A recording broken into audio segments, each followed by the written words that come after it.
150 টাকা পাও? এই টাকা দিয়ে কি করো তুমি? মার হাতে দাও। প্রতিদিনের টাকা প্রতিদিনের তোমার মার হাতে দিয়ে দাও। এই বাবু এদিকে চাওছো দেখি, তুমি কে দেখি? তুমি শোনো একটা কথা বলি, তুমি যে এই বয়সে যে কাজ করো, তুমি তো ইচ্ছা করে পড়ালেখা করতে পারতা।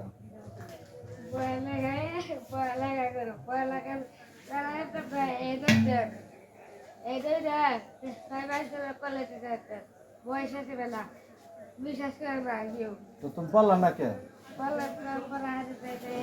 পড়া মারো না নিয়ে।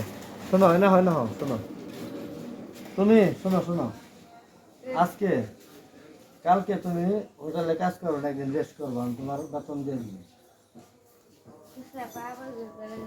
মানে কালকে তুমি কাজ করবে না হোটেলে, আমি তোমার বেতন আজকে দিয়ে দেবো, ঠিক আছে? কালকে তুমি কাজে যাবে না, রেস্ট করবো।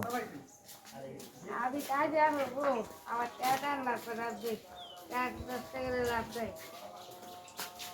তোমার টাকা দিলে তুমি কাজ পারবে না। হ্যাঁ, আমি ভালো একটা ছেলে গো, মানে টাকা আর বেতন আমি কালকে দিয়ে দিবে যেতেছি, তারপরে কাজ বাদ দেব না। তো তুমি আশা করো অনেক বড় হইবা, ঠিক আছে? এরকম তুমি কাজ করলে বোধহয় অনেক বড় হইতে পারবা, এগুলো একটু দোয়া করে দেবো।